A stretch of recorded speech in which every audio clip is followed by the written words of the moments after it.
இனிய மாலை வணக்கம் என் அன்பான நண்பர்களே, எஜமானர்களே மற்றும் கடவுள்களே. மகவதார் அறக்கட்டளை வழங்கும் 365 நாட்கள் இலவச முழுமையான ஆரோக்கிய திட்டம் மற்றும் நலத்திட்டம். மே 2026. இன்று நாள் 128, தேதி 9/5/2026, சனிக்கிழமை. நேரம் மாலை 9:08. நான் நிகழ்ச்சிக்கு செல்வதற்கு முன்பாக என்னுடைய பிராம்சுகளை அசண்டர் மாஸ்டர் ஸ்ரீ மகோதர் பாபாஜி அவர்களுக்கும், என்னுடைய பிராம்சுகளை மிகப்பெரிய ஆசிரியர் பிரம்ம ரிஷி பிதாமகா டாக்டர் பத்ரிஜி ஐயா அவர்களுக்கும், என்னுடைய பிராம்சுகளை மிகப்பெரிய ஆசிரியர் மகோதர் அறக்கட்டளை நிறுவனர் உயர்திரு குருஜி டாக்டர் ஸ்ரீ ரங்கநாதன் ஐயா அவர்களுக்கும், என்னுடைய பிராம்சுகளை அனைத்து மாஸ்டர்களுக்கும் நண்பர்களுக்கும், என்னுடைய பிராம்சுகளை இந்த பிரபஞ்சத்துக்கும் தெரிவித்துக் கொள்கிறேன். மாஸ்டர்ஸ், இன்று முதல் நிகழ்ச்சியாக விஸ்டம் ஷேரிங், ஆன்மீக ஞான பகிர்தல் சிறப்பு நிகழ்ச்சி, ஸ்பெஷல் இவெண்ட். இன்றைய தலைப்பு த 4 நோபல் ட்ரூத், 4 நோபல் ட்ரூத் என்ற தலைப்பில் இன்று நம்மிடம் ஆன்மீக ஞானம் உரையாற்ற வருபவர் மாஸ்டர் திருமதி ஸ்ரீநிஜா மேடம் அவர்கள் பெங்களூரிலிருந்து உரையாற்றுகிறார்கள். அடுத்த நிகழ்ச்சியாக சுமார் 9:45 மணிக்கு எப்பொழுதும் போல் தியான பயிற்சி இருக்கும். அதில் 35 நிமிடங்கள் இசையுடன் கூடிய தியானம், கடைசியாக ஒரு 10-15 நிமிடங்கள் சைலண்ட் மெடிடேஷன், அமைதியான தியானம், மௌன தியானம். மாஸ்டர்ஸ், இன்று முதல் நிகழ்ச்சியாக நமது விஸ்டம் ஷேரிங், அதாவது ஆன்மீக ஞானம் பகிர்தலில் த 4 நோபல் ட்ரூத் என்ற தலைப்பில் நம்மிடம் உரையாற்ற வரும் சீனியர் மாஸ்டர் திருமதி ஸ்ரீநிஜா மேடம் அவர்களை பற்றி ஒரு சிறிய குறிப்பு கூற விழுகிறேன். நண்பர்களே, அவர்கள் ஒரு பிஇ எலக்ட்ரானிக்ஸ் கம்யூனிகேஷன் இன்ஜினியரிங் பட்டதாரி. அவர்கள் தியானம் ஒரு 10 வருடங்களுக்காக தியான பயிற்சிகள் சிறப்பாக செய்து வருகிறார்கள். மேலும் பல தியான இயக்கங்களில் பங்கு கொண்டு சிறப்பாக தியான சேவைகள் செய்து வருகிறார்கள். அவருடைய சகோதரி திருமதி இமாஜா மேடம், அவருடைய தாய் திருமதி பத்மஜா மேடம் ஆகிய அனைவரும் தியான குடும்பம் மிகச்சிறந்த முறையில் தியான சேவைகள் செய்து வருகிறார்கள். அவர்களுக்கு நான் என்னுடைய நன்றிகளையும் வரவேற்பையும் தெரிவித்துக் கொள்கிறேன். இப்பொழுது நான் அவர்களை மாஸ்டர் திருமதி ஸ்ரீநிஜா மேடம் அவர்களை தாழ்மையுடன் இந்த 4 நோபல் ட்ரூத் என்ற தலைப்பில் ஆன்மீக ஞானம் உரையாற்ற வருமாறு பணியுடன் அழைக்கிறேன். மாலை வணக்கம் மேடம். Good evening madam. நமஸ்காரம் madam. Over to you madam. Thank you madam. Thank you sir. Thank you sir. வணக்கம் மாஸ்டர்ஸ். என் பேர் ஸ்ரீநிஜா. நான் பெங்களூர்ல இருந்து பேசுறேன். சோ முதல்ல நம் குருஜியான பிரம்மர்ஷி பிதாமகா பத்ரிஜி அவருக்கு என்னுடைய மனமார்ந்த நன்றியை தெரிவிச்சுக்கிறேன். எனக்கு இந்த வாய்ப்பு கொடுத்த மகாவதார் ஃபவுண்டேஷன் மாஸ்டர்ஸ் எல்லாருக்குமே என்னுடைய வணக்கங்கள். இன்னைக்கு நம்ம புத்தருடைய 4 நோபல் ட்ரூத்ஸ், 4 நோபல் ட்ரூத்ஸ் பார்க்க போறோம் மாஸ்டர்ஸ். நம்ம எல்லாருக்குமே தெரியும் புத்தர் இல்லையா? புத்தர் அப்படின்னாலே ஒரு மகா ஞானி, மகா குரு. ஃபர்ஸ்ட் அவர் புத்தரா எப்படி மாறினாரு? ஃபர்ஸ்ட் அவரு சித்தார்த்தாவா இருந்து புத்தரா மாறினாரு. சித்தார்த்தா அப்படின்றவரு கபிலவஸ்து அப்படின்ற ராஜ்யத்துல பிறந்து, அவருடைய தந்தை சுத்தோதனா, அவருடைய தாய் மகாமாயா. அவருக்கு பிறந்த சித்தார்த்தா சில நாள் கொஞ்ச நாள் கழித்தவுடன் அவருடைய தாய் இறந்து போவாங்க. அதுக்கப்புறம் அவருடைய தந்தை சுத்தோதனா இன்னொரு கல்யாணம் பண்ணிக்கிட்டு நெக்ஸ்ட் சித்தார்த்தாக்கு அடுத்து கல்யாணம் அப்படின்றது நடக்கும் யசோதரா அப்படின்ற ஒருத்தரோட. சின்ன வயசுலயே சுத்தோதனா அந்த காலத்துல எல்லாம் காமிப்பாங்க இல்லையா, அவருடைய ஜாதகம் காட்டும் போது அப்போ குருக்கள் இவருடைய ஜாதகம் பார்த்த உடனே இவர் ஒரு மகா ஞானியா, மகா ரிஷியா மாறுவாரு, இல்லைன்னா ஒரு பெரிய மகா ராஜாவா இவர் ஆழ்வாரு அப்படின்ட்டு சொல்லுவார். இதை தெரிஞ்ச அவருடைய தந்தை சுத்தோதனா ஐயோ, என் பையன் ரிஷியா ஒரு குருவா போயிட்டா இந்த ராஜ்யத்தை யார் பாத்திப்பாங்க அப்படின்ட்டு அவருக்கு எதுவுமே சொல்லாம ஃபுல் அண்ட் ஃபுல் நம்ம எல்லாருக்கும் தெரிஞ்சதுதான், சித்தார்த்தா அந்த ராஜ்யத்திலேயே ஃபுல் அண்ட் ஃபுல் செக்யூரிட்டியோட அந்த ராஜ்யத்திலேயே வச்சு வளர்ப்பாங்க. ஒரு நாள் வந்து சித்தார்த்தா அவருடைய ரத சாரதியோட வெளியில போகும்போது அப்போதான் அவர் வந்து பாப்பாரு. ஃபர்ஸ்ட் போயிட்டே இருக்கும்போது ஃபர்ஸ்ட் ஒரு நோயாளிய பாப்பாங்க. என்ன இது அப்படின்னு கேட்கும்போது இவங்க வந்து நோயாளி, இவங்களுக்கு வந்து ஏதோ ஒரு நோய் வந்திருக்கு அப்படின்ட்டு. இந்த மாதிரி வருமா அப்படின்னு கேட்டா ஆமா, மனிதரா இருந்த எல்லாருக்குமே நோய் அப்படின்றது சகஜம் வரும் அப்படின்ட்டு. அப்படியா, அது எல்லாமே ஃபர்ஸ்ட் டைம் பாக்குறாரு இல்லையா சித்தார்த்தா. அப்படியா அப்படின்னு சொல்லிட்டு இன்னும் கொஞ்சம் முன்னாடி போவாங்க. அதுக்கடுத்து வந்து ரொம்ப வயசானவங்கள வந்து பாப்பாங்க. இதென்ன இவங்களுக்கு வந்து ஃபுல்லா வெள்ள முடியா வந்திருக்கு, உங்க ஃபேஸ் இவங்க முகமெல்லாம் ரொம்ப சுருங்கி இருக்கு அப்படின்னு பார்த்தா அது வந்து அவங்களுக்கெல்லாம் ரொம்ப வயசானவங்க அவங்க. எல்லாருமே நாமளும் அந்த மாதிரி ஒரு நாள் வந்து வயசானா நமக்கும் அந்த மாதிரி வெள்ள முடி, நமக்கும் அந்த மாதிரி நம்மளுடைய ஃபேஸ் எல்லாமே சுருங்கி போகும் அப்படின்னு சொல்லுவாரு. அப்படியா, ஏன்னா அவர் வந்து இந்த மாதிரி ஆட்களை வந்து பார்த்ததே இல்லை. அந்த மாதிரி சுத்தோதனை வந்து அவரை வந்து வளர்ப்பாங்க. இன்னும் கொஞ்சம் தூரம் போகும்போது ஒரு ஆஹ் யாரோ ஒருத்தர் வந்து மரணம் அடைஞ்சிருப்பாங்க. அவங்கள வந்து பாப்பாங்க. என்ன இது இங்க படுத்திருக்காங்க அப்படின்னா, இல்ல அவங்க வந்து இறந்து போயிட்டாங்க. நாமளும் ஒரு நாள் வந்து இறந்து போவோமா அப்படின்னு கேட்பாரு. ஆமா, நாமளும் ஒரு நாள் வந்து இறந்து போவோம் அப்படின்ட்டு அவருடைய ரத சாரதி வந்து சன்னா அப்படின்ட்டு அவங்க சொல்லுவாங்க. இதெல்லாம் பார்த்த உடனே சித்தார்த்தாக்கு வந்து அப்படியா நாமளும் ஒரு நாள் இருந்து போவோமா அப்படின்ட்டு நினைச்சு இன்னும் கொஞ்சம் முன்னாடி போகும்போது ஒரு ரிஷி வந்து நடந்துட்டு போயிட்டே இருப்பாங்க. அவங்க ரொம்ப சிரித்த முகத்தோடு போயிட்டே இருக்கும்போது அவர் வந்து கேட்பாங்க, இந்த உலகத்துல இந்த மாதிரி எல்லாம் நடந்துட்டு இருக்கு, நீங்க எப்படி எங்க போயிட்டு இருக்கீங்க, நீங்க எப்படி இவ்வளவு உற்சாகமா இவ்வளவு சந்தோஷமா இருக்கீங்க அப்படின்னா, நான் இன்னும் என்னுடைய இது வந்து என்ன சொல்றது பர்மனன்ட் ஆன சந்தோஷத்தை வந்து நான் தேட போயிட்டு இருக்கேன். இன்னும் எனக்கு வந்து அது கிடைக்கல. நான் அந்த வழி அந்த பாதைக்கு தேடத நான் வந்து போயிட்டு இருக்கேன் அப்படின்னு சொல்லுவாங்க. ஓ அப்படியா, அப்ப இது எல்லாமே நிரந்தரம் இல்ல, இந்த சந்தோஷம் எல்லாம் நிரந்தரம் இல்லையா அப்படின்னு கேட்கும்போது ஆமா, இன்னும் ஏதோ நிரந்தரமான சந்தோஷத்தை தேடி வந்து நான் போயிட்டு இருக்கேன் அப்படின்னு சொல்லுவாரு. அப்படியா அப்படின்ட்டு வீட்டுக்கு வந்த உடனே சில நாள் கழிச்சு என்ன ஆகும், அவர் வந்து ஓகே எனக்கு இந்த வாழ்க்கை தேவையில்லை, நான் வந்து ஆஹ் சந்தோஷத்தை வந்து நான் வந்து தேட போகணும் அப்படின்ட்டு சித்தார்த்தா வந்து அந்த ராஜ்யத்தை விட்டு காட்டுக்குள்ள போவாங்க. ரொம்ப வருஷம் ஒரு 4-5 வருஷம் கழிச்சு எத்தனையோ குருக்களை வந்து அவர் வந்து சந்திப்பாங்க. ஒவ்வொரு குருக்கள் இருந்தும் அவர் வந்து சில ஞானம் வந்து எடுத்துப்பாங்க. ஆனாலும் அவருக்கு வந்து திருப்தி அப்படின்றது இருக்காது. இல்ல இன்னும் ஏதோ ஒண்ணு இருக்கு, இன்னும் ஏதோ ஒண்ணு எனக்கு வந்து ஆஹ் நான் வந்து சாதிக்கணும், இன்னும் ஏதோ வந்து எனக்கு புரியல அப்படின்ட்டு அவருக்குள்ளேயே கொஸ்டின்ஸ் அப்படின்றது போயிட்டே இருக்கும். அதுக்காக அவர் வந்து ரொம்ப என்ன சொல்றது ரொம்ப குருக்களை தேடி போயிட்டே இருக்கும்போது எல்லா குருக்களையும் மீட் பண்ணிட்டு கடைசியில இன்னும் எனக்கு வந்து என்னால அந்த நிரந்தரமான சந்தோஷம் வந்து என்னால அடைய முடியல அப்படின்ட்டு ஒரு மரம், அதுதான் நமக்கு எல்லாருக்குமே தெரியும், அந்த போதி மரம் இருக்கு இல்லையா, அந்த மர கீழே உக்காந்து அவர் அப்படியே எல்லா இடத்துலயும் போயிட்டு வந்ததுக்கு அப்புறம் அவரால அவருக்கு முடியாது, இன்னும் ஏதோ ஒண்ணு இருக்கு அப்படின்ட்டு அப்படியே உக்காருவாங்க. அப்படியே உக்காரும் போது தன்னுடைய இயற்கையான சுலபமான அந்த தியானத்தை இந்த மூச்சை வந்து கவனிக்கும் போது அவரு ஃபர்ஸ்ட் டைம் அவரு அந்த நைட் முழுசா தியானம் செய்வாரு. அந்த ஃபர்ஸ்ட் அந்த ஒரு ஹாஃப் டைம் அப்படின்னு இருக்கும். அந்த டைம்ல அவருடைய எல்லா 646 ஜென்மங்களையும் அவர் வந்து ஒரே ஸ்கிரீன் எப்படி போகும் எல்லா ஜென்மங்களையும் அவர் வந்து பாப்பாரு அந்த தியானத்துல.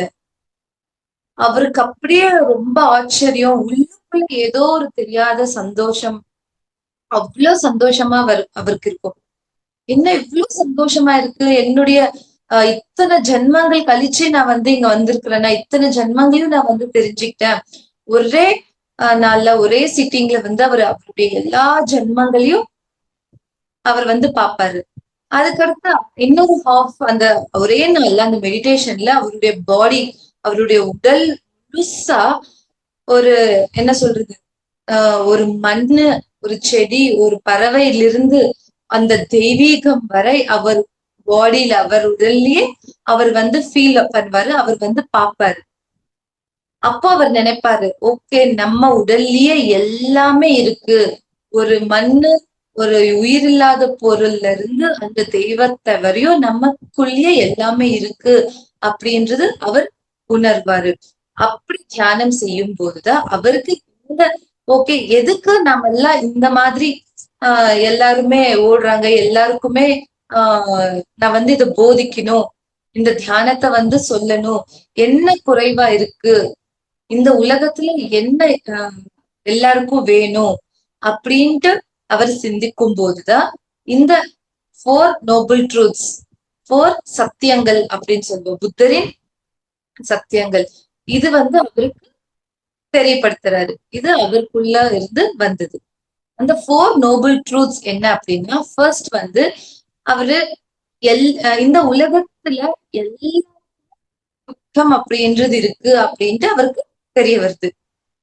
இப்ப எடுத்துக்கோங்க, எல்லாருக்குமே ஒரு யார் ஒருத்தரை வந்து நம்ம கேட்டாலுமே துக்கம் அப்படின்றது கண்டிப்பா அவங்களுடைய வாழ்க்கையில இருக்கு. அது அம்பானியா இருக்கலாம், ஏழையா இருக்கலாம், பணக்காரனா இருக்கலாம், யார் வேணாலும் இருக்கலாம். அது வந்து துக்கம் அப்படின்றது இருக்கு அப்படின்ட்டு அவர் தெரிஞ்சுக்கிட்டாரு. ஃபர்ஸ்ட் பாயிண்ட் வந்து உலகத்துல இருக்கிற எல்லார்கிட்டயும் துக்கம் அப்படின்றது, துன்பம் அப்படின்றது இருக்கு. அந்த துன்பம், அந்த துக்கம் அப்படின்றது எதுக்கு வருது? இப்ப நமக்கு எல்லாமே இருக்கு, 3 வேளை சாப்பாடு இருக்கு, தூங்குறதுக்கு ஒரு வீடு இருக்கு, ஒரு வீடு இருக்கு, எல்லாமே நமக்கு இருக்கு. ஆனாலும் நமக்கு வந்து ஏதோ ஒரு துன்பம், ஏதோ ஒரு துக்கம் இல்லையா? அந்த துக்கம் எதனால வருது அப்படின்னா, செகண்ட் ட்ரூத் வந்து திருஷ்ணா. திருஷ்ணா அப்படின்னா விபரீதமான கோரிக்கைகள். கோரிக்கை அப்படின்னு சொல்லல, விபரீதமான கோரிக்கைகள். இப்போ நமக்கு சாப்பிட சாப்பாடு இருக்கு, நம்ம இருக்கிற ஒரு வீடு இருக்கு, போற ஒரு வண்டி இருக்கு, எல்லாமே நமக்கு இருக்கு. ஆனாலும் நம்மளுடைய மனிதனுடைய மனசு என்ன? ஒருத்தருடைய கம்பேர் பண்ணி அவனுக்கு 2 கார் இருக்கு, அவனுக்கு 2 வண்டி இருக்கு, அவனுக்கு 2 வீடு, இன்னும் மாடி கட்டின வீடு இருக்கு அப்படின்ட்டு கம்பேர் பண்ணி நாம என்ன பண்றோம்? இன்னும் ஓட்டம், இன்னும் நம்மளுடைய வாழ்க்கை வந்து ஓட்டம் பண்ணி இன்னும் சம்பாதிக்கணும் அப்படின்ட்டு நாம நினைப்போம். கோரிக்கை அப்படின்றது இருக்கலாம், ஒரு நல்ல வீடு கட்டணும் அப்படின்ட்டு. ஆனா நமக்கு என்ன, ஒரு வீடு கட்டிட்டோம், நல்லா நம்ம வந்து சுகமா வாழ்ந்துட்டு இருக்கோம். ஆனா இன்னும் நமக்கு என்ன, இன்னும் ஒரு வீடு கட்டணும், இன்னும் அதிகமா சம்பாதிக்கணும், விபரீதமான கோரிக்கை இல்லையா? அந்த விபரீதமான கோரிக்கை அது வந்து நம்மளால அடைய முடியல அப்படின்னா அங்க துக்கம் அப்படின்றது வருது. துக்கம் ஃபர்ஸ்ட் பாயிண்ட் வந்து இந்த உலகத்துல இருக்கிற எல்லாருக்குமே துக்கம் அப்படின்றது இருக்கு. அந்த துக்கம் எதனால வருது? திருஷ்ணா, விபரீதமான கோரிக்கைகள், அளவுக்கு மீறி வர கோரிக்கைகள். நமக்கு எதுக்கு அளவுக்கு மீறி நமக்கு வருது? ஏன்னா நம்ம மனிதர்கள் இல்லையா? எதுக்கு நமக்கு அவ்வளவு கோரிக்கைகள்? தேர்ட் வந்து அஜ்ஞானம், லேக் ஆஃப் நாலேஜ் இல்லையா? நமக்கு அது மேல ஒரு அவேர்னஸ் அப்படின்றது இல்ல. மூன்றாவது ட்ரூத், நோபல் ட்ரூத் வந்து அஜ்ஞானம். ஏன்னா எனக்கு இப்போ எவ்வளவு என்னால சாப்பிட முடியுமோ அவ்வளவுதான் சாப்பிட முடியும். எனக்கு அது பிடிச்சிருக்கு அப்படின்ட்டு ஒரு லட்டு தான் என்னால சாப்பிட முடியும், இல்லைன்னா 2 லட்டு. எனக்கு பிடிச்சிருக்கு அப்படின்ட்டு அந்த மொத்த பாக்ஸும் எனக்கே வேணும், நானே சாப்பிடணும் அப்படின்றது விபரீதமான கோரிக்கை இல்லையா?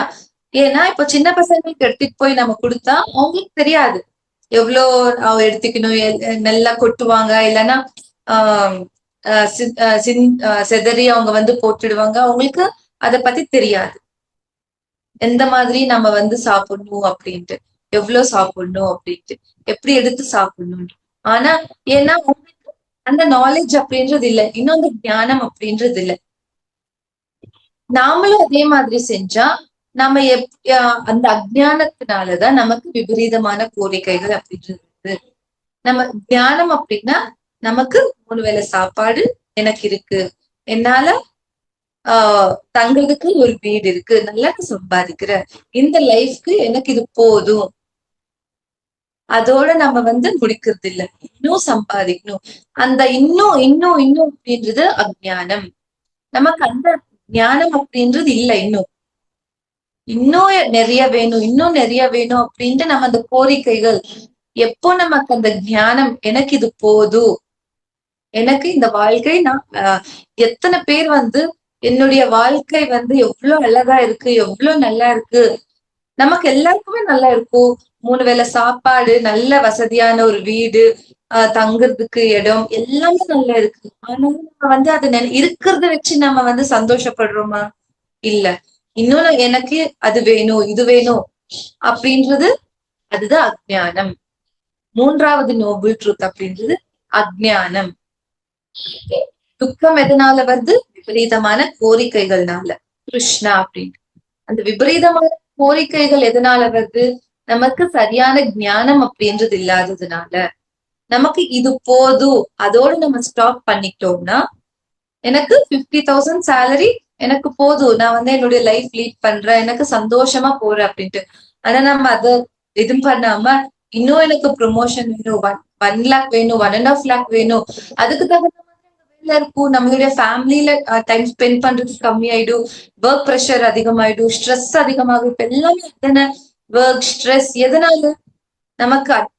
நமக்கு மிஞ்சி நம்ம வேலை செய்யறோம், இன்னும் எவ்வளவோ சம்பாதிக்கணும் அப்படின்ட்டு, இன்னும் எவ்வளவோ செய்யணும் அப்படின்ட்டு. யாராவது நமக்கு இது போதும், நான் திருப்தியா இருக்கிறேன், நான் சந்தோஷமா இருக்கிறேன் அப்படின்ட்டு இருக்குமா? இல்ல. இன்னும் இன்னும் இன்னும் அப்படின்ட்டு அந்த அஜ்ஞானத்தினால நமக்கு கோரிக்கைகள் அப்படின்றது அதிகமாகுது.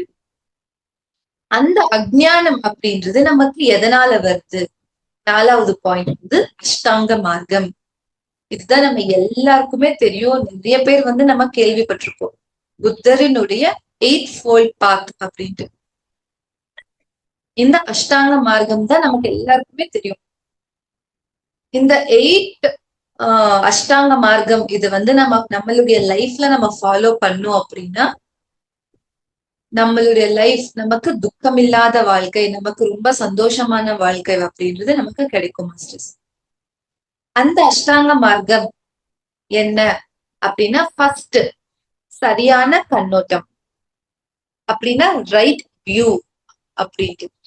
இப்போ ஏதாவது ஒரு சிச்சுவேஷன் நடக்குதுன்னு வச்சுக்கோங்க, அது 2 விதமா பார்க்கலாம். எந்த ஒரு சிச்சுவேஷனா இருந்தாலும் என்னுடைய கண்ணோட்டம் ஒரு மாதிரி இருக்கும், வேற இன்னொருத்தருடைய கண்ணோட்டம் ஒரு மாதிரி இருக்கும், இன்னொருத்தருடைய கண்ணோட்டம் இன்னொரு மாதிரி இருக்கும்.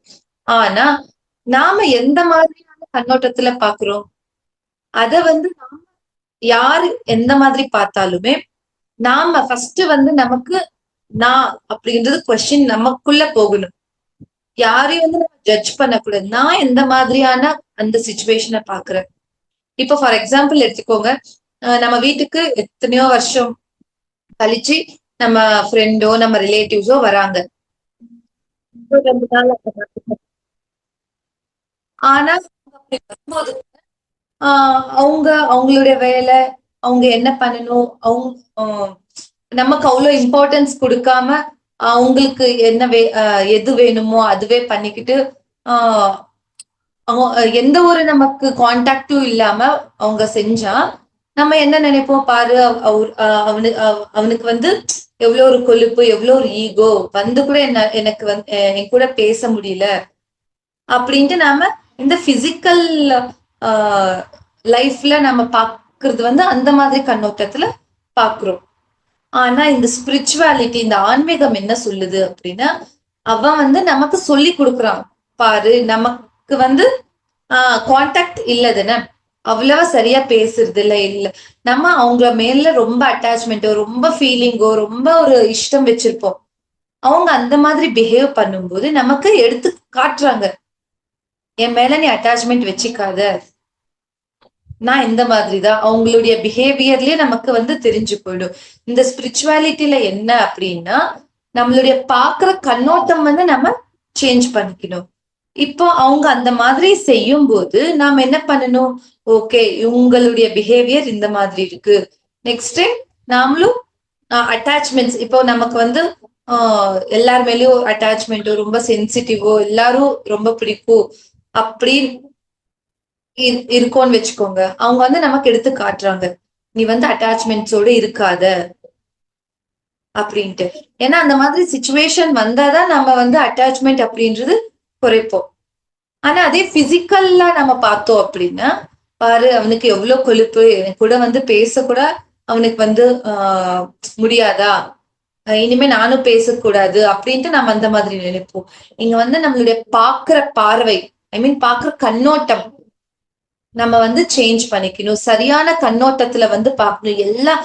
எந்த ஒரு சிச்சுவேஷன் நடந்தாலுமே நமக்கு வந்து அவங்க மூலமா நமக்கு வந்து ஏதோ ஒன்று தெரிவிக்கிறாங்க. அது வந்து 2-3 கண்ணோட்டத்துல நம்ம பார்த்தோம்னா நமக்கு அங்க என்ன தேவை அப்படின்றது நமக்கு தெரிய வரும். சோ நம்ம பாக்குற பார்வை, ஐ மீன் கண்ணோட்டம் அப்படின்றது சரியான கண்ணோட்டத்துல வந்து நம்ம பார்க்கணும். நெக்ஸ்ட் வந்து சரியான கண்ணோட்டம் அப்படின்னு சொன்ன இல்லையா,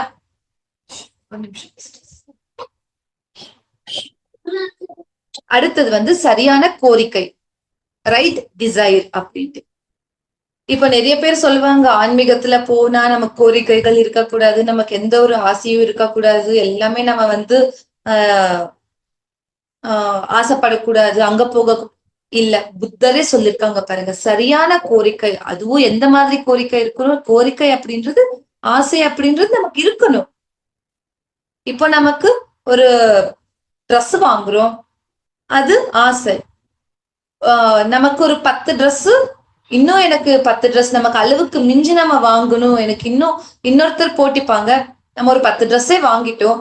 ஆனா வேற ஒருத்தர் பாக்குறது வந்து, ஐயோ எனக்கு அந்த மாதிரி ட்ரெஸ் இருந்தா நல்லா இருக்குமே, எனக்கு அந்த ட்ரெஸ் இல்லையே, எனக்கு அந்த ஒரு 10,000 ரூபாய் சாரி நம்ம வாங்குறோம்னு வச்சுக்கோங்க. பக்கத்துல அவங்க வந்து 20 ரூபாய் 20,000 சாரி வாங்கினாங்கன்னா, ஐயோ எனக்கு 20,000 சாரி வேணும் அப்படின்ட்டு நாம நினைக்கிறதுல வந்து அது விபரீதமான கோரிக்கை. நமக்கு தேவை என்ன? நமக்கு தேவை சரியான கோரிக்கை. நமக்கு இப்போ 10,000 சாரி வேணும்னா அவ்வளவுதான் வாங்கணும். 1000 ரூபாய் துணி வேணும்னா அவ்வளவுதான் நம்ம வாங்கணும். நம்ம தேவை இல்லாததுக்கு வந்து நம்ம ஆசைப்பட்டா அது தவறு. இங்க என்ன சொல்லிருக்காங்க? சரியான கோரிக்கை. பேராசை துக்கத்திற்கு நமக்கு வழி அப்படின்னு சொல்லிருக்காங்க இல்லையா, அதேதான் மாஸ்டர்ஸ். இங்க கோரிக்கை அப்படின்றது சரியான கோரிக்கை அப்படின்றது வாங்க இருக்கணும். ஒரு பிலிமுக்கு போறோம், கோரிக்கை இல்லையா? ஒரு பிலிம் போறது நமக்கு எல்லாருக்குமே, ஒரு ட்ரிப் போறதா இருக்கட்டும், நமக்கு ஒரு கோரிக்கை, ஓகே போலாம் வரலாம். ஆனா நம்மளால அளவுக்கு மிஞ்சி அவங்க வந்து 3 மாசத்துக்கு ஒரு வாட்டி ட்ரிப் போறாங்க, எந்த இடத்துல பார்த்தாலுமே நம்ம கம்பேரிசன் பண்ணா நமக்கு அங்க துக்கம் அப்படின்றதுதான் இருக்கும். ஃபர்ஸ்ட் நமக்கு நம்மளுடைய லைஃப்ல நமக்கு எந்த மாதிரியானது சூழ்நிலை இருக்கு, நம்ம எந்த மாதிரியானது நாம வந்து போகணும் அப்படின்னு நம்மளை பார்க்கணும் மாஸ்டர்ஸ். யாருடையும் கம்பேர் பண்ணக்கூடாது. யாரையும் நம்ம வந்து அவங்க சொல்றவங்க 10 நாள் சொல்லுவாங்க, 15 நாள் சொல்லுவாங்க, ஒரு வாரம் சொல்லுவாங்க, ஒரு மாசம் சொல்லுவாங்க, அதுக்கப்புறம் அவங்க லைஃப் போயிட்டே இருப்பாங்க. கஷ்டப்பட வேண்டியது யாரு? நாம தானே. நமக்கு அளவுக்கு மிஞ்சி நம்ம வந்து அங்க கோரிக்கை நம்ம செலவு செஞ்சோம் அப்படின்னா அடுத்து யாருமே நமக்கு ஒரு ரூபாயும் கொடுக்க போறது இல்ல. நாம தான் அது வந்து என்ன சொல்றது, கஷ்டப்பட்டு நம்ம செய்யணும். அது கோரிக்கை அப்படின்றது இருக்கணும். நம்மளால முடியலையா, வருஷத்துக்கு ஒரு முறை ஒரு ட்ரிப்பு போனா அது கோரிக்கை.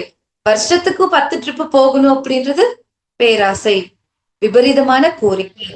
அந்த மாதிரி கோரிக்கை இருக்கக்கூடாது. உனக்கு இப்போ ஒரு ட்ரெஸ் தான் உனக்கு வேணும், நீ எனக்கு 10 ட்ரெஸ் வேணும் அப்படின்றது விபரீதமான கோரிக்கை இல்லையா? ஒரு நாள் நம்ம வந்து ஹோட்டல்ல சாப்பிட முடியும், கண்டினியூஷனா நம்மளால ஹோட்டல்ல சாப்பிட்டா நமக்கு என்ன ஆகும்? நம்மளுடைய ஹெல்த் என்ன ஆகும்? நம்மளுடைய பாடி எல்லாமே நமக்கே தெரியும் இல்லையா? அதில் விபரீதம். எப்பவும் ஒரு நாள் கோரிக்கை அப்படின்றது சரி, விபரீதம் அப்படின்றது நம்மளுடைய நமக்கு அங்க துக்கத்திற்கு அது கொண்டு போய் சேரும். சோ கோரிக்கை அப்படின்றது சரியானதாக இருக்கணும் அப்படின்னு சொல்லியிருக்காங்க. அடுத்து வந்து சரியான ரைட் ஸ்பீச், சரியான வாக்கு. ஸ்பீச் அப்படின்றது என்ன? நம்ம பேசுறது. நம்ம பேசுறதுலயும் எத்தனையோ முறை இருக்கு இல்லையா? நம்ம வந்து எந்த மாதிரியான பேச்சு பேசணும், அங்க வந்து நமக்கு தேவை இருக்கும்போது மட்டும்தான் நம்ம பேசணும். நம்ம அதிகபட்சமா மௌனம் இருக்கணும் அப்படின்னு சொல்லியிருக்காங்க இல்லையா? அதிகமா மௌனம் இருக்கணும். இப்ப வந்து குரூப்பா இருக்கும்போது நம்ம ஒருத்தர்கிட்ட மட்டும்தான் பேசணும் அப்படின்னா நம்ம செப்பரேட்டா வந்து பேசணும். குரூப்ல வந்து அங்க பேச தேவையில்லை அப்படின்னா பேச தேவையே இல்லை. எந்த இடத்துல நம்ம பேசுற பேச்சு கூட ஒரு என்ன சொல்றது, புன்னகையோட பேசணும். யார் மனதையும் புண்படுத்தாம பேசணும். நம்ம வந்து ஆலோசித்து யோசிச்சு நம்ம வந்து பேசணும். நம்ம பேசுற பேச்சு வந்து ஒருத்தரை வந்து புண்படுத்த கூடாது. அவங்களுக்கு புண்படுத்துது அப்படின்னா உனக்கு வந்து ஏதோ ஒரு நெக்ஸ்ட் நம்ம அவேர்னஸோட இருக்கணும். நமக்கு ஏதோ ஒரு துக்கம் அப்படின்றது நமக்கு அதே மாதிரி வரும் அப்படின்ட்டு. சோ நம்ம தெளிவா வந்து நம்ம பேசும்போது தெளிவா பேசணும்.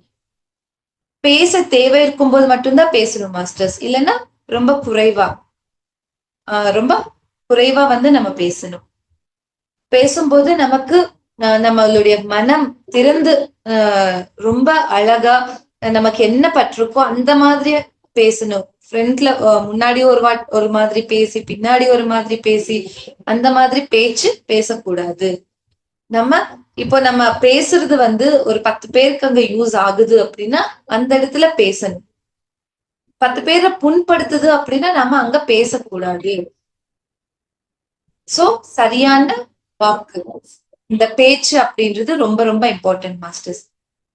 ஃபர்ஸ்ட் வந்து சரியான கண்ணோட்டம், சரியான வியூ, நம்ம பாக்குற பார்வை, எந்த விதத்துல நம்ம பாக்குறோம்.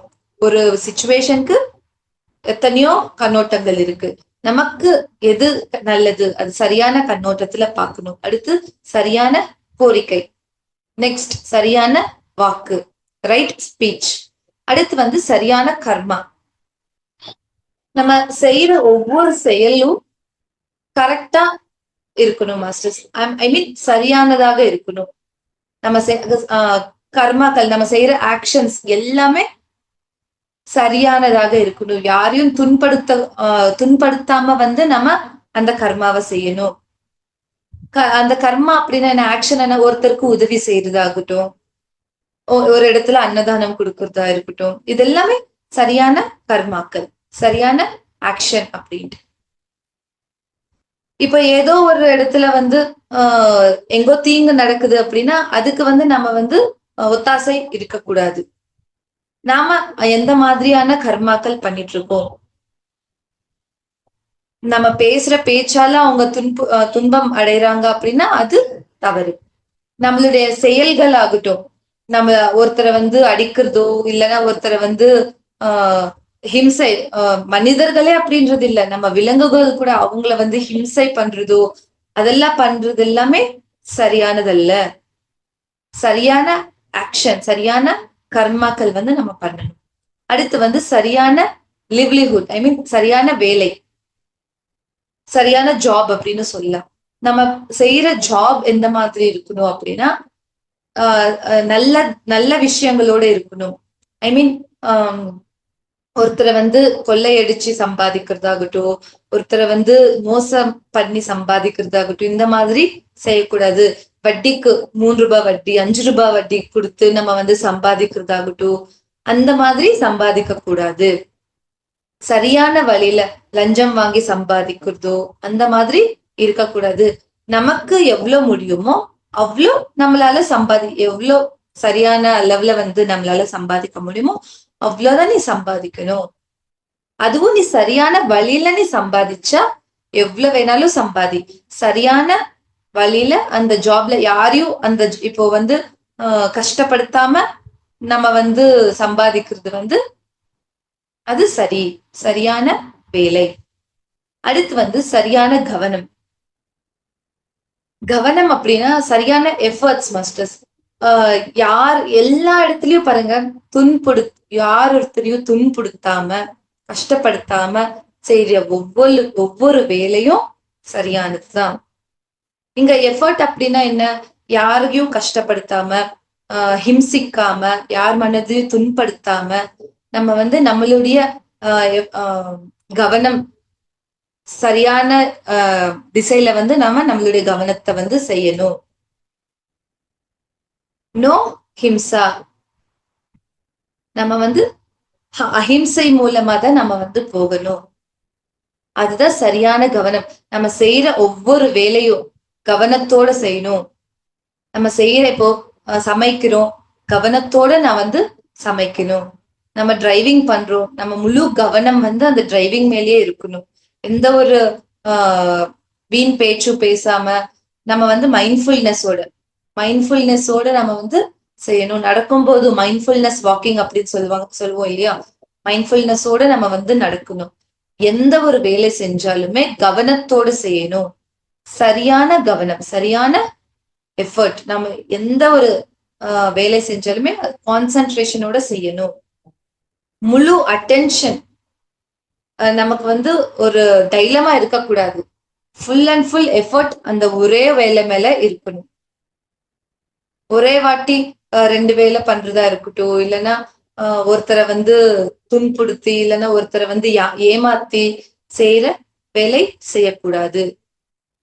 சரியான கவனம், சரியான நினைவு, சரியான கான்சென்ட்ரேஷன் அப்படின்றது. நம்ம செய்யற ஒவ்வொரு வேலையும் நம்ம வந்து கான்சென்ட்ரேஷனோட செய்யணும். இப்போ புக் படிச்சுட்டு இருக்கோம், அது மேலே நம்மளுடைய கான்சென்ட்ரேஷன் இருக்கணும். நம்மளுடைய முழு கான்சென்ட்ரேஷன், முழு நினைவு அப்படின்றது அது மேல மட்டும்தான் இருக்கணும். கான்சென்ட்ரேஷன் வேற, அட்டென்ஷன் அப்படின்றது வேற மிஸ்டர்ஸ். கவனம், இங்க வந்து நினைவு. அடுத்தது வந்து சரியான சமாதி. சமாதி அப்படின்னா தியான நிலை. சரியான தியானம் பண்ணணும். அவர் வந்து சொல்லிருக்கிறது எத்தனையோ தியானங்கள் இருக்கு, 108 தியானங்கள் இருக்கு. இப்போ வந்து ஒரு லைட்டையே பார்த்துட்டு இருப்பாங்க, அது ஒரு டைப் ஆஃப் மெடிடேஷன். இன்னொருத்தரை வந்து கண்ணு திறந்து ஒரு பொருளையே பார்ப்பாங்க, அது ஒரு டைப் ஆஃப் மெடிடேஷன். இன்னொருத்தர் வந்து ஒரு என்ன சொல்றது, ஒரு இருட்டு ரூம்ல உட்காந்து அந்த இருட்டையே பார்த்துட்டு இருப்பாங்க, அது ஒரு கைண்ட் ஆஃப் மெடிடேஷன். ஆனா இது எல்லாத்தையும் தாண்டி சரியான தியானம் என்ன அப்படின்னா ஆனா பானா சதி. அதுதான் புத்தர் நமக்கு கொடுத்த இந்த சுவாசத்தின் மேல் கவனம். இதுதான் சரியான தியானம் அப்படின்னு சொல்லியிருக்காரு. இந்த தியானம் வந்து நமக்கு நம்மளுடைய பத்ரிஜி சார் வந்து கண்டுபிடிச்சு எதுவும் சொல்லல மாஸ்டர்ஸ். அவர் புத்தர் சொன்ன அந்த ஆனா பானா சதி, அது பாலி லாங்குவேஜ் அப்படின்னு சொல்லுவோம். பாலி லாங்குவேஜ்ல ஆனா அப்படின்னா உள்வாங்கும் சுவாசம், உள்வாங்கும் நம்மளுடைய மூச்சு. அப்பானா அப்படின்னா வெளிவர மூச்சு. ஆனா அப்பானா சதி, அந்த ரெண்டும் இணைக்கிற இந்த இடத்துல வந்து நீ கவனம் செலுத்து. அதுதான் சரியான மெடிடேஷன், சரியான சமாதி நிலை, சரியான தியானம். எப்போ நீ இந்த 8 அஷ்டாங்க மார்க்கம், இந்த அஷ்டாங்க மார்க்கத்தை வந்து நீ ஃபாலோ பண்றியோ, சரியான வாக்கு, சரியான கண்ணோட்டம், சரியான கோரிக்கை, சரியான கவனம், சரியான நினைவு, சரியான தியானம், இது எல்லாமே சரியான கர்மா, சரியான வேலை, இது எல்லாமே நீ எப்போ நீ செய்யறியோ அப்போ உனக்கு அந்த அஜ்ஞானம் அப்படின்றது தொலகி, அந்த அஜ்ஞானம் அப்படின்றது போய் நமக்கு ஞானம் அப்படின்றது வரும். ஓகே, ஞானம் அப்படின்னா நம்ம அவேர்னஸ். நம்ம செய்யற ஒவ்வொரு வேலை மேலேயும் நமக்கு அவேர்னஸ் இருக்கும், இது செய்யறது நான் கரெக்டா தவறா அப்படின்றது. எப்போ நமக்கு அந்த ஞானம் அப்படின்றது வருதோ நமக்கு அந்த விபரீதமான கோரிக்கைகள் போயிடும். நான் வந்து இப்போ எனக்கு இவ்வளோ தேவையில்லை, எனக்கு எது தேவையோ எனக்கு இவ்வளோ போதும், அந்த ஒரு விபரீதமான கோரிக்கையிலிருந்து நமக்கு கோரிக்கை அப்படின்றது வரும். எப்போ நமக்கு ஞானம் வருதோ இப்போ நமக்கு ஒரு நல்ல சாப்பாடு இருக்கு, நம்மளால எவ்வளவு முடியுமோ அவ்வளோ அளவுக்கு தானே சாப்பிடணும், ஃபுல்லா நானே சாப்பிடணும் அப்படின்றது விபரீதமான கோரிக்கை. அது அஜ்ஞானத்துல நம்ம செய்யறது. நமக்கு எப்ப அந்த ஞானம், அந்த நாலேஜ் அப்படின்றது வருதோ, ஸ்பிரிச்சுவல் நாலேஜ், ஆன்மீக நாலேஜ் அப்படின்றது கிடைக்குதோ, நமக்கு எவ்வளவு வேணுமோ அவ்வளவுதான் நமக்கு இது தேவை, நமக்கு தேவையானது மட்டும் நம்ம எடுத்துப்போம். அதுதான் திருஷ்ணா. ஐ மீன் அந்த திருஷ்ணா அப்படின்றது போயிடும் மாஸ்டர்ஸ். எப்போ உனக்கு அந்த விபரீதமான கோரிக்கைகள் போகுதோ, விபரீதமான கோரிக்கைகள் போனா நம்ம யாருடைய கம்பேர் பண்ண தேவையே இல்லை தானே. நமக்கு என்ன தேவை, நம்ம லைஃபுக்கு என்ன தேவை, நமக்கு என்ன தேவையோ அதை நம்ம செஞ்சுக்கிட்டே போனோம் அப்படின்னா நமக்கு அங்க துக்கம் அப்படின்றது இருக்காது. நம்ம வாழ்க்கையில துக்கமே இருக்காது. ஒருத்தரோட கம்பேர் பண்ணாதான் நமக்கு துக்கம் இருக்கு இல்லையா. நம்ம கம்பேர் எப்ப நம்ம பண்ணாம இருப்போம், நமக்கு அந்த ஞானம் அப்படின்னு எனக்கு இது போதும், எனக்கு இந்த வாழ்க்கையில நான் ரொம்ப சந்தோஷமா இருக்கிறேன், எனக்கு இந்த ஜாப் போதும், எனக்கு இந்த வீடு போதும், எனக்கு இந்த குழந்தைங்க இங்க படிச்சா போதும், அந்த மாதிரி நம்ம நம்மளுடைய கோரிக்கைகள் வச்சுக்கிட்டோம் அப்படின்னா நமக்கு அங்க துக்கம் அப்படின்றது இருக்காது. ரொம்ப மன நிம்மதியா நம்மளுடைய வாழ்க்கை ரொம்ப சந்தோஷமா ரொம்ப ஹாப்பியா இருக்கும் மாஸ்டர்ஸ். சோ நமக்கு ரொம்ப அற்புதமான இந்த 4 நோபல் ட்ரூத்ஸ் நமக்கு இந்த புத்தர் கொடுத்தது நம்மளுடைய வாழ்க்கையில நம்ம ஃபாலோ பண்ணா துக்கமில்லாத வாழ்க்கை, ரொம்ப சந்தோஷமான வாழ்க்கை, ரொம்ப அற்புதமா நம்மளுடைய வாழ்க்கை நம்ம லீட் பண்ணலாம் மாஸ்டர்ஸ். ஸோ தேங்க்யூ மாஸ்டர்ஸ், இந்த வாய்ப்பு கொடுத்ததுக்கு ரொம்ப நன்றி மாஸ்டர்ஸ். தேங்க்யூ. நன்றி மாஸ்டர் திருமதி ஸ்ரீனிஜா மேடம், மிகவும் தெளிவாக சொன்னீர்கள். நம்ம அந்த 8 அஷ்டாங்க மார்க்கத்தை ஃபாலோ செய்து சரியான கண்ணோட்டம், சரியான டிசையர்ஸ், அதாவது பேராசை கொள்ளாமல் சரியான டிசையர்ஸ், சரியான வாக்கு, சரியான ஆக்ஷன், சரியான லைவ்லிவுட், சரியான வாழ்க்கை முறை, சரியான எஃபர்ட்ஸ், சரியான ஈடுபாடு, சரியான கான்சன்ட்ரேஷன், அதாவது நம்மளை நாம் ஒருமுகப்படுத்துதல், சரியான கவனம் மற்றும் கடைசியாக சரியான தியானம். இந்த ஆனாபானசதி தியானத்தை மகான் புத்தர் அவர்களால் கண்டுபிடிக்கப்பட்ட ஆனாபானசதி தியானத்தை ஃபாலோ செய்து நாம் அந்த ஒரு எண்ணமற்ற நிலைக்கு செய்து நாம் ஒரு தியானத்தை கடைபிடித்தால், அந்த அஷ்டாங்க மார்க்கத்தை ஃபாலோ செய்தால் நமக்கு துக்கம் என்ற நிலை வராது. நம்மளுடைய டிசையர்ஸ் கட்டுக்குள் இருக்கும், அதாவது நம்மளுடைய பேராசைகள் வராது. அந்த லேக் ஆஃப் ஞானம் என்று சொல்லக்கூடிய நமதுக்கு ஒரு ஞானம், அறிவு, லேக் ஆஃப் எஜுகேஷன், இதெல்லாம் போயிட்டு நம்ம ஒரு சிறந்த ஞானத்தை பெறலாம். அதனால் இந்த 4 நோபல் ட்ரூத்தை பற்றி மிக சிறப்பாக எடுத்துரைத்தீர்கள். இதனால் நமக்கு வாழ்க்கை மேம்படும், வாழ்க்கை சிறப்படையும். அதுவும் இல்லாமல் நம்மளுடைய எண்ணங்கள் நிறைவேறும். ஒரு துக்கமில்லாத வாழ்வு பெருவாழ்வு வாழ்ந்து, ஒரு பேராசை இல்லாத வாழ்வு பெருவாழ்வு வாழ்ந்து அந்த ஒரு ஞானமான வாழ்க்கை வாழலாம் என்று சொல்லி இந்த 4 நோபல் ட்ரூத்தை மிக சிறப்பாக எங்களுக்கு எடுத்துரைத்தீர்கள். நான் உங்களுக்கு நன்றி கொள்கிறேன். மீண்டும் இறுதியாகவும் நன்றி கூறுகிறேன். மாஸ்டர், நான் இப்பொழுது தியான பயிற்சிக்கு செல்வோம். அதற்கு முன்பாக மேடம், எஸ் மேடம், அதற்கு முன்பாக இதோ ஒரு நிமிஷம் உங்களுக்கு இதோ அன்மியூட் கொடு. சொல்லுங்க மேடம். மாஸ்டர் சொல்லுங்க. ஸ்ரீனிஜா. இல்ல நன்றி சார். Thank you madam. தியானத்தினால் விளையும் ஒரு சில நன்மைகளை கூற விழுகிறேன் நண்பர்களே. தியானத்தினால் மனம் எப்போதும் அமைதியான மற்றும் மகிழ்ச்சியான நிலையில் இருக்கும். தியானத்தினால் வீண் பழக்கங்கள் நம்மை விட்டு விலகும். தியானத்தினால் குணமடைதல் வேகமாக நிகழும். தியானத்தினால் ஞாபக சக்தி அதிகரிக்கும். தியானத்தினால் அனைத்து வேலைகளிலும் செயல்திறன் அதிகரிக்கிறது. தியானத்தினால் விழிப்புணர்வு அதிகரிக்கிறது. தியானத்தினால் சரி அல்லது தவறு என பகுத்தறியும் திறன் கூர்மையாகிறது. தியானத்தினால் சிந்தனை ஆற்றல் அபரிமிதமாக அதிகரிக்கிறது. அதாவது தாட் பவர், சிந்தனை ஆற்றல் அபரிமிதமாக அதிகரிக்கிறது. தியானத்தினால் மனபலம் மற்றும் சுயமரியாதை இயற்கையாகவே வலுவாகிறது. தியானத்தினால் உறவுகள் மிகவும் அர்த்தமுள்ளதாகவும் நிறைவானதாகவும் மாறும். தியானத்தினால் வாழ்க்கையின் நோக்கம் நன்றாக புரியும். தியானத்தினால் வாழ்க்கை கொண்டாட்டமாக மாறும். ஸோ மாஸ்டர்ஸ், இப்பொழுது ஒன்றாக அமர்ந்து தியானம் செய்வோம். தியானத்தில் ஆனாபானசதி நுட்பத்தை பயன்படுத்துகிறோம். ஆனா என்றால் மூச்சை உள்ளிழுப்பது, அபானா என்றால் மூச்சை வெளியிடுவது, சதி என்றால் மூச்சினை கவனித்துக் கொள்வது. இது மகான் புத்தர் அவர்களால் சுமார் 2500 வருடங்களுக்கு முன்பு கண்டுபிடிக்கப்பட்டது. இது மிகவும் எளிமையானது. இதில் எந்தவித ஜபமோ ஸ்லோகமோ மந்திரமோ கிடையாது.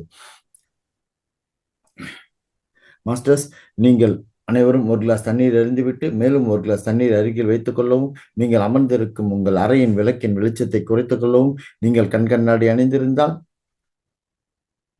உங்கள் கண்ணாடியை கழட்டி வைத்து விடவும், இப்பொழுது வசதியாக உட்கார்ந்து உங்கள் முதுகை நேராக வைத்துக் கொள்ளவும், நீங்கள் தரையில் சம்மணமாக ஒரு விரிப்பில் அமரலாம் அல்லது சேரிலோ சோஃபாவிலோ கூட அமரலாம். அப்படி நீங்கள் சேரிலோ சோஃபாவில் அமர்ந்தால் உங்கள் கால்களை இதுபோல் குறுக்காக கொண்டு கைகளை விரல்களால் பிணைத்து அவற்றை உங்கள் தொடைகளில் வைக்கலாம். மாஸ்டர்ஸ், இப்பொழுது கண்களை மூடிக்கொண்டு இன்னும் 40 நிமிடங்களுக்கு யாரும் கண்களை திறக்க வேண்டாம். நாம் ஓகே சொல்லும் வரை இப்பொழுது கண்களை மூடிக்கொண்டு இயற்கையாக நடக்கும் உங்கள் சொந்த மூச்சினை கவனியுங்கள். உங்கள் மூச்சு உங்கள் எஜமானர். எந்த எண்ணங்களையும் உடனே குறைத்து, ஆங்கிலத்தில் கட் யுவர் தாட்ஸ், உங்கள் சொந்த மூச்சில் கவனம் செலுத்த தொடங்குங்கள். உங்கள் மனம் எந்த எண்ணமும் இல்லாமல் காலியாக இருக்க வேண்டும். மனம் 0 தாட்ஸ் நிலையில் இருக்க வேண்டும். மாஸ்டர்ஸ், இப்பொழுது ஒரு 30 நிமிடங்களுக்கு இசையுடன் கூடிய தியானம், கடைசியாக ஒரு 10 நிமிடங்களுக்கு அமைதியான தியானம், சைலண்ட் மெடிடேஷன். அந்த இசையுடன் கூடிய தியானத்திற்கு நாம் அற்புதமான இசைப்போம். இனிய இசையுடன் தியானம் செய்து மகிழ்வோம். மாஸ்டர்ஸ், நான் இசையை தொடங்குகிறேன். நீங்கள் தியானத்தை தொடருங்கள். நன்றி. தேங்க்யூ.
மாஸ்டர்ஸ் கடைசி 2 நிமிடங்கள்.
கடைசி 20 வினாடிகள் மாஸ்டர்ஸ்.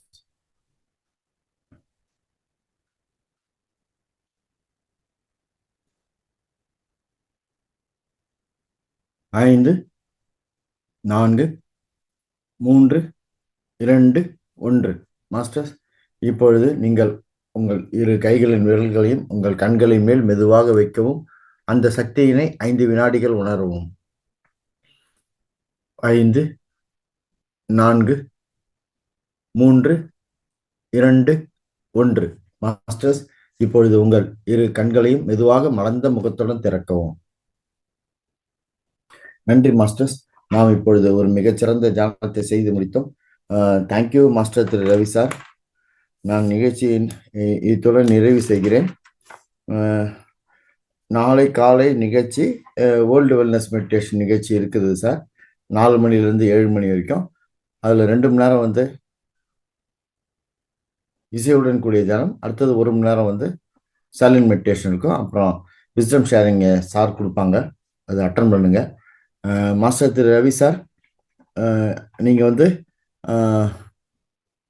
உங்கள் அந்த தியான இயக்கணும் நோட்டீஸ் கிடச்சிருந்ததுன்னா நீங்கள் டிஸ்ட்ரிபியூட் பண்ணிவிட்டு அதை வீடியோ எடுத்து அனுப்புங்க. அடுத்தது நான் இத்துடன் திங்கட்கிழமை காலை நிகழ்ச்சிகள் உள்ளது. திங்கட்கிழமை காலை நிகழ்ச்சியில் எப்பொழுதும் போல் 4 to 5 பிரம்மமுத்த சங்கல்ப கூட்டம் இருக்கும். அடுத்ததாக 5:30 7:30 வரை நமது காலை நிகழ்ச்சிகள் இருக்கும். அதில் முதல் நிகழ்ச்சியாக 1 மணி நேரத்துக்கு தியான பயிற்சி, அது 40 நிமிடங்கள் இசையுடன் கூடிய தியானம், அடுத்த 20 நிமிடங்கள் அமைதியான தியானம். அடுத்தது 2வது நிகழ்ச்சியாக திங்கட்கிழமை காலை ஆன்மீக ஞான பகுதியில் அபவுட் புத்தரை பற்றி சினி மாஸ்டர் திருமதி சொருப்ராணி மேடம் அவர்கள் உரையாற்றுவார்கள். மேலும் திங்கட்கிழமை மாலை நிகழ்ச்சியில் திருமந்திரம் பகுதி 11 சீனியர் மாஸ்டர் திரு ஆஸ்ட்ரோ தயானந்த குப்தா அவர்கள் தொடர்வார்கள். நிகழ்ச்சியெல்லாம் அட்டெண்டன்ஸ் பண்ணுங்க. நன்றி மாஸ்டர்ஸ். நான் இப்போது நிகழ்ச்சியை க்ளோஸ் செய்கிறேன். Thank you sir. Thank you sir.